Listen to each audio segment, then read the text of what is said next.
been a few weeks, but we are in Isaiah chapter 14.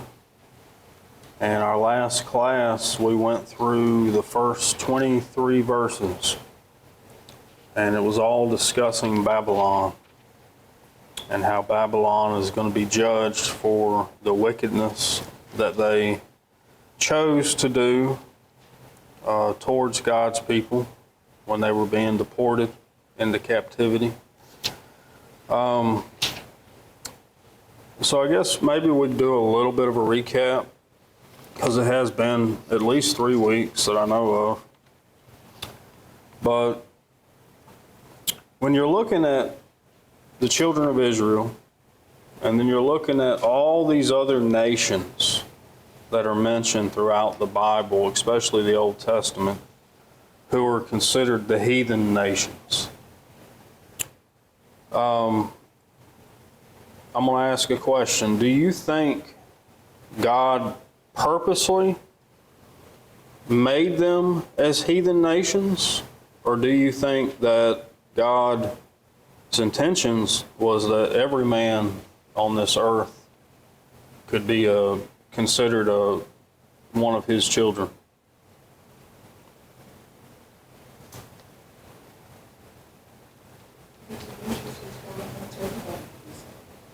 Okay. So when we go through the Old Testament and we see you've got this small group considered children of Israel, and then you have all these other heathen nations that come up one after the other, always battling against God's people. You know, it makes you wonder, it's like, well, why couldn't everybody just be God's people like the children of Israel were? Well, and the thing is that they had a choice, and they chose not to. They chose not to convert over into, I guess, Judaism is what it would be, being a Jew. In Proverbs 14, verse 34, it's written, "Righteousness exalteth a nation, but sin is a reproach to any people." So we go to the Old Testament for examples, and one of the examples that we see, especially what we're studying here in Isaiah, is that God is not going to tolerate sin. And even though Babylon was being used as part of the judgment on the people for their pridefulness and their shortcomings, they did it in a wicked, evil way, and God wasn't going to tolerate it. And now Babylon's being judged for that. In verse 22 of Isaiah 14, it said, "For I will rise up against them, saith the Lord of hosts, and cut off from Babylon the name and the remnant, and son and nephew, saith the Lord." So they were going to be destroyed. And also, when we look at the fall of Babylon, you know, there's lessons to be learned here. One of the main lessons is, so the people were guilty of wanting to be like the other nations. They saw the fancy idols and images, they saw the sophistication of these big cities, and they wanted to be like that. And they started to dismiss God and push God to the side to be like the other nations. And that's when they found themselves separating from God in their sinful behavior. And God was going to punish the people for that. So lessons to be learned is, one is God is true to His Word. You know, we read, and we won't go there today, but we read back in Deuteronomy and Leviticus. It was clearly laid out. Do not follow the ways of these wicked nations, but the people chose to do so anyway. Matter of fact, in Isaiah 14 and then in verse 23, it says, it goes on to say, "I will also make it a possession for the bittern and pools of water, and I will sweep it with the besom of destruction, saith the Lord of hosts. So this morning I, curious, looked up the site of, I guess, the historical site of Babylon and the city. And there's not many pictures, but the ones I did find, it was basically just rubble, rocks, sand, dirt. There wasn't even really any shrubbery or anything in this little site.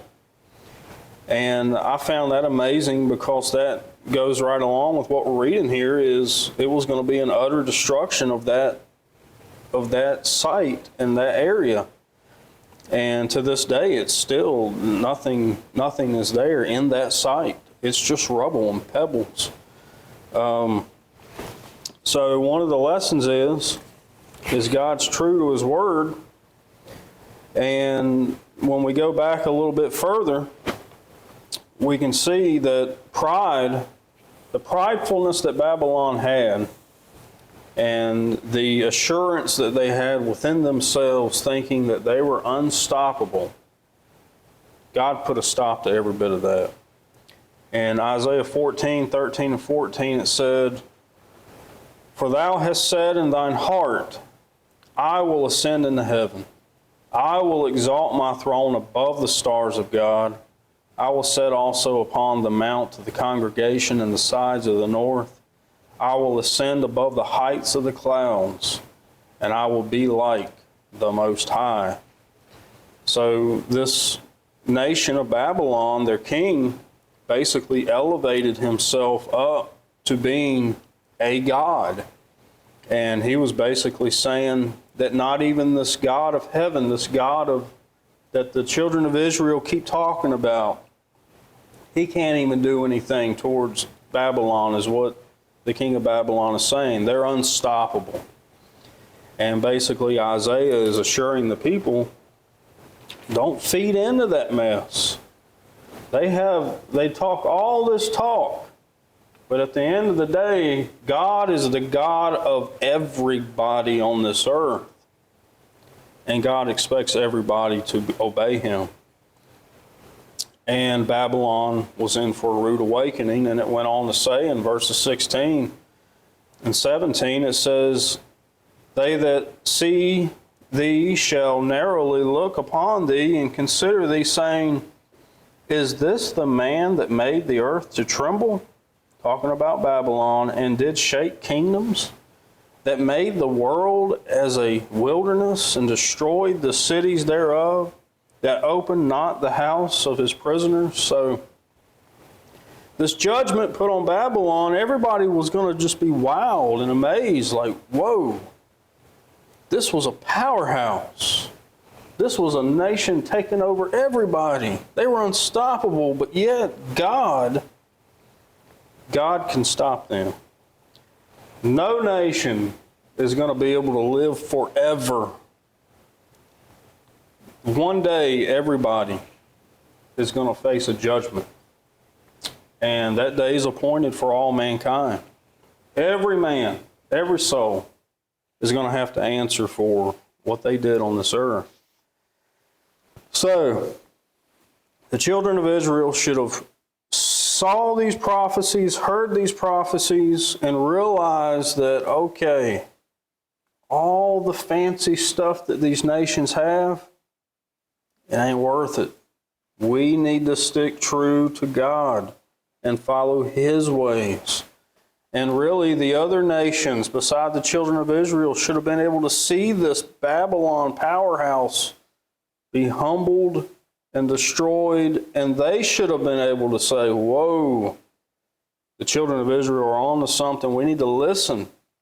We need to follow their God, the God of heaven. So we went through that the last class, and we went through the first 23 verses, like I said, and that brought us to verse 24, which now switches subjects from Babylon to now we're going to talk about Syria.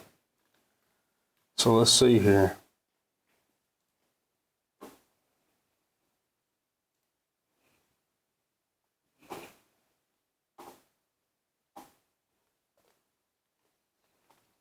All right. So starting in verse 24, prophecies against Assyria. So it says, the Lord of hosts has sworn, saying, surely I have thought, so shall it come to pass, and as I have purposed, so shall it stand. And he goes on to say that I will break the Assyrian in my land, and upon my mountains tread him underfoot. Then shall his yoke depart from off of them, and his burden depart from off their shoulders. This is the purpose that is purposed upon the whole earth, and this is the hand that is stretched out upon the nations. And for the Lord of hosts hath purposed, and who shall disannul it? And his hand is stretched out, and who shall turn back? So, the Lord of hosts has sworn. It says he thought, and it said he purposed it. So the question is, just like the verse says, who's going to stand in God's way of what God decides to do? And in verse 25 it says, I will break the Assyrian in my hand, in my land, and upon my mountains tread him underfoot. All right, so verse 25. So this prophecy that's being talked about here, I will break the Assyrian in my land, upon my mountain tread him underfoot. So this is something that actually was fulfilled, and Isaiah was actually able to see the fulfillment of this prophecy. And this is when the Lord defeated Sennacherib. And we have references to this. If we go to Isaiah chapter 37, we'll see that Isaiah writes about the events of Assyria. Let's see here. Isaiah 37.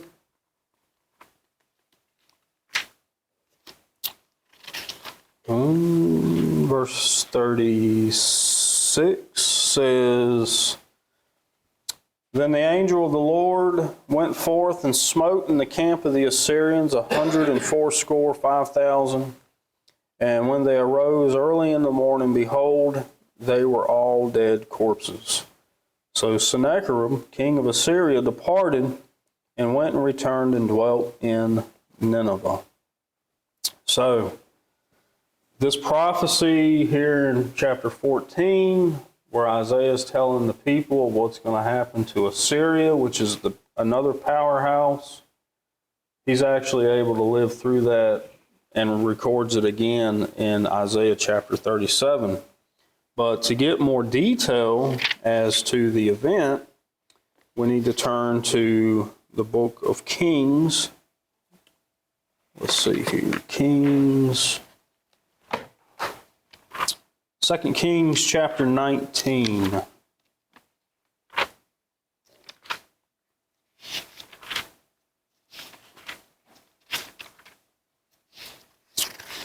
So in 2 Kings chapter 19,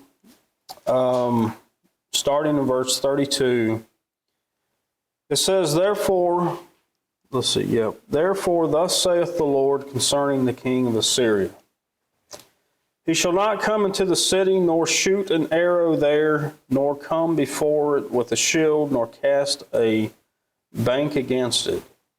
By the way that he came, by the same shall he return, and shall not come forth into the city, saith the Lord.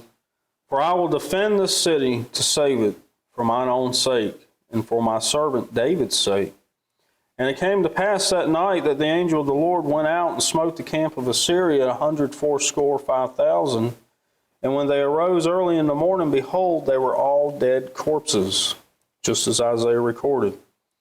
So Sennacherib, king of Assyria, departed and went and returned and dwelt at Nineveh. And then in verse 37 it says, And it came to pass, as he was worshiping in the house of Nesroch, his god, that Adramelech and Sharezer his sons smote him with a sword, and they escaped into the land of Armenia, and Esarhaddon his son reigned in his stead. So Sennacherib's own children ended up killing him, as it's recorded here in Kings. So we have connections, biblical connections of historical, documents of all of this taking place, just as Isaiah is prophesying here in chapter 14. It all came to pass. It's also recorded in 2 Chronicles. In 2 Chronicles chapter 32, we have it recorded again.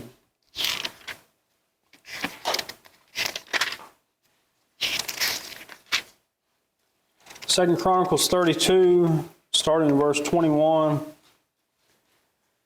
It says, "And the Lord sent an angel," so all this is being repeated. "The Lord sent an angel, which cut off all the mighty men of valor, and the leaders and the captains of the camp of the kings of Assyria. So he returned with the shame of face to his own land."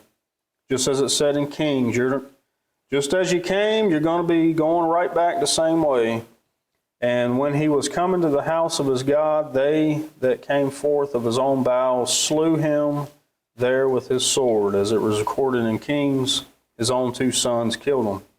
Thus the Lord saved Hezekiah and the inhabitants of Jerusalem from the hand of Sennacherib, the king of Assyria, and from the hand of all other, and guided them on every side."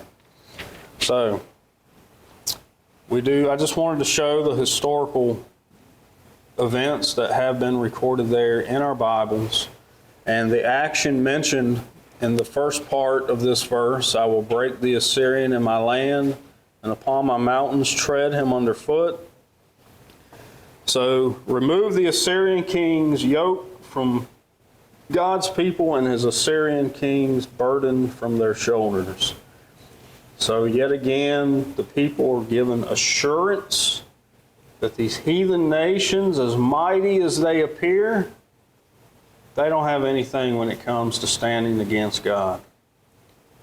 None of them have any power that's going to overcome what God wants done.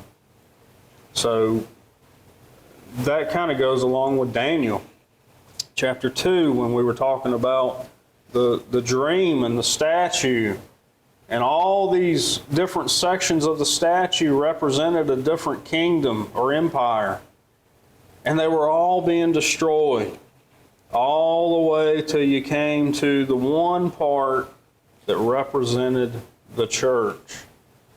That was the one that would be everlasting. That was the one that no man was going to be able to destroy. And that was going to be the kingdom that Christ came and established and put forth, the church. No man's going to destroy that. But all these other nations and kingdoms, yeah, all those are going to be, they can be destroyed. They're not everlasting. So, looking at this again in verse 26, it says, "This is the purpose that is purposed upon the whole earth. This is the hand that is stretched out upon all nations." You know, one thing that should stand out for everybody is everybody's going to be judged. Everybody's going to have to give an answer one day. All the way back here in the Old Testament. Children of Israel, they're having to answer for what they're doing. And guess what? The heathen nations are having to answer for what they're doing also. For us today, those in the church are going to answer for what we're doing, and those outside of the church are all going to answer for what they're doing. For the Lord of hosts has purposed, and who shall disannul it? And his hand is stretched out, and who shall turn it back? So, God's going to make sure that we are judged for what we do. And God's desire is that everybody just simply do what they're supposed to do. But we see here, as we're studying these Old Testament books, man struggles doing what they're supposed to do. Man's own worst enemy is themselves, deceiving themselves, thinking they're something when they're really nothing. And by doing that, they dismiss God. And even the children of Israel were headed down that path. They wanted to be like the other nations. They wanted a king like the other nations. And they headed down that path. And that path started to take them the wrong way. So the next section of verses here, and we're going to finish up this chapter here in Isaiah. But we now switch over to Philistia, a prophecy against them. So Isaiah continues, and it says, in the year that King Ahaz died was this burden. Rejoice not thou, whole Philistina, because the rod of him that smote thee is broken. For out of the serpent's root shall come forth a cockatrice, and his fruit shall be a fiery flying serpent. And the firstborn of the poor shall feed, and the needy shall lie down in safety. And I will kill thy root with famine, and he shall slay thy remnant. Howl, O gate, cry, O city, thou whole Philistina art dissolved, for there shall come forth from the north a smoke, and none shall be alone in his appointed times. What shall one then answer the messengers of the nation? That the Lord hath founded Zion, the poor of his people shall trust in it. So, we got to do a little bit of history study here. So in the year that King Ahaz died was this burden. So Ahaz, and this is not an accurate representation of Ahaz. There was a guy who actually wrote this, which I won't even try to pronounce, but back in the 1500s he went through and he tried to put faces to all these people. So Ahaz was a king of Judah. He reigned from 732 to 716 BC, and he was of the house of David. So the question is, the verse says, in the year that King Ahaz died was this burden. So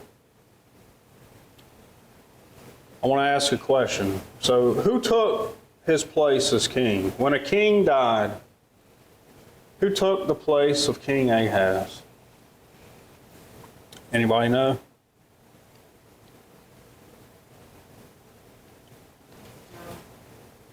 Hezekiah? That's correct. In 2 Kings 16:20 it says, and Ahaz slept with his fathers and was buried with his fathers in the city of David, and Hezekiah his son reigned in his stead. So, why would it be so concerning for a king to die and his kingdom be passed to someone else? Just think about that. Just think about America, really, and presidents. Maybe we have a president who's really doing something for us. Well, we know that his term's about to end. Maybe he gets voted in one more time, but after that second time, guess what? We got to have a new president. They're going to have a new king. Ahaz has died. So what's some concerns that may happen when you have that new leader come in and start doing things? Changes. That's right, changes. So, all the lessons, the hard lessons that may have been learned when Ahaz was there, well, now you have a new king. Now you have Hezekiah. Hezekiah may very well have to learn all those lessons over again the hard way. So, what was one of the major things that Ahaz did that displeased God? Just think about it. So Ahaz is the king of Judah. They're that southern kingdom. Then you had the northern kingdom of Israel. And you had this powerhouse that was coming down and trying to take over land. What was one of the things that displeased God that Ahaz chose to do on his own will? Did he go to leave the one that's going to overthrow him? That's right. That's right. So, if you remember, in Isaiah chapter 7, we got an example of this being discussed. So in Isaiah chapter 7, if you remember that northern kingdom, so we had, and it came to pass, in verse 1, chapter 7, verse 1, and it came to pass in the days of Ahaz, the son of Jotham, the son of Uzziah, the king of Judah, that Rezin, the king of Syria, and Pekah, the son of Remaliah, king of Israel, went up toward Jerusalem to war against it, but could not avail against it. So, if you remember the history here, you had Rezin and Pekah who were scared to death of Assyria. Well, they formed an alliance. They were wanting Ahaz to join in with their alliance. But Ahaz didn't want to join in with their alliance, so Pekah and Rezin were going to come down into Jerusalem and basically try to force them to be an alliance, join the alliance. Well, they weren't successful. Ahaz took it upon himself to reach out to the king of Assyria, the very people that were coming down to destroy everything. He decided to give tribute to them for safety. And guess what? God did not like that. So Ahaz doing that basically tells God, I don't trust in you protecting me. I got to take matters into my own hands. So I'm going to pay him to make sure I'm safe because I don't have the faith in God to protect me. And if you remember correctly, Isaiah and his son actually had a meeting with Ahaz to explain to him, why are you doing this? You don't need to do this. God's the protector. But Ahaz didn't want anything to do with it. He didn't have the faith that God would protect him. So he took it in his own hands. Isaiah now begins this series of statements of what we're reading here in chapter 14 against the neighboring states of King Hezekiah, which is the new king because Ahaz is now dead. Because Isaiah is telling them this so that Hezekiah can learn from his dad's mistakes and not start forming these alliances like his dad was guilty of doing. So, all of this has a purpose. For back in those days of being explained to the people and being explained to, it would be Hezekiah, the new king of Judah, so that they don't put their faith in man and that they continue to stay with God. Put your faith in God and let Him be your shield. So it says in verse 29, it says, Rejoice not thou, whole Philistina, because the rod of him that smote thee is broken.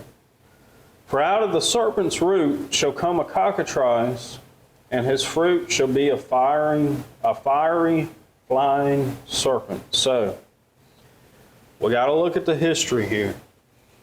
So we just talked about Ahaz dying. His son Hezekiah is now the new king. So we have to ask ourselves, well, who is now the king of the Assyrian army? Who could this be talking about? Rejoice not thou, whole Philistina, because the rod of him that smote thee is broken.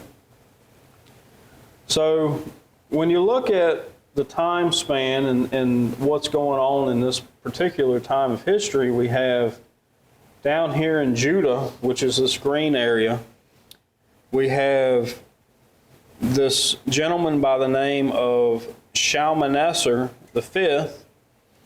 And as you can see with the red arrows, during this time period, there's a deportation of the people being taken into captivity. So the weakness that's being discussed here is, so you had Shalmaneser that was doing this. He was the man in charge. Well, it just so happens that during this very time span of Ahaz dying and them getting a new king, well, guess what? Shalmaneser also passed away, and now Assyria is now experiencing the new rulership. They're now broken and weakened at this point in time. So,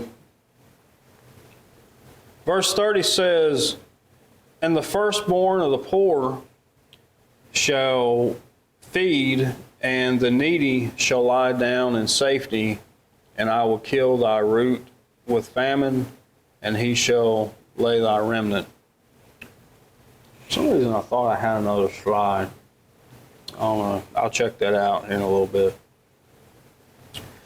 So, we have a statement being made here in verse 30. The statement is that there's an anticipation for the question that's going to be asked in verse 32, which says, "What shall one then answer the messengers of the nation?" So we're anticipating this question coming up. The poor and the needy of God's people will be provided food and protection. Okay, so we have assurance here. Philistia would not survive. Its root would be destroyed with famine, and its survivors would be killed off. So it goes on to say, "How, O gate, cry, O city, thou whole Philistina art dissolved, for there shall come from the north a smoke, and none shall be alone in the appointed times. What shall one then answer the messengers of the nation? The Lord hath founded Zion, and the poor of his people shall trust in it." So, what was the answer to Judah's problem, you may ask? The answer was only the Lord could protect them and deliver them from the times of trouble. So, we have assurance for the people in verse 30 that the poor and needy of God's people were going to provided the food and protection. God was going to be their shield. The enemies were going to be destroyed. And basically the whole sum of Isaiah going through these different nations and their judgments and them being destroyed is to show the people that really your only protection in this life is to have God as your shield, to put faith in God. He's the one. He's the almighty creator. He's the one who set up the rules for all of us to obey, and we need to make sure we obey them for times of trouble. Now, I'm going to see if I skipped a slide, because sometimes my animations can get a little crazy. But anyway, that sums up chapter 14. We went through Babylon, we went through Assyria, we went through Philistia. Chapter 15, we're going to talk about Moab, and then we're going to continue on. Matter of fact, chapter 16 is going to talk about Moab even more. And then we're going to head into Damascus. So all of this, showing the people not to put your faith in man, put your faith in God, and also showing the entire world that it's not just the children of Israel that's being held accountable here. It's everybody being held accountable. Does anyone know what people who chose to follow Judaism were called? Say somebody of an outside the children of Israel decided they want to become a part of that. and start following those practices, anyone know what that individual would be called? Proselyte. So there were proselytes, which shows yet again God's intentions, like you said, Shannon. He wants everybody to be saved.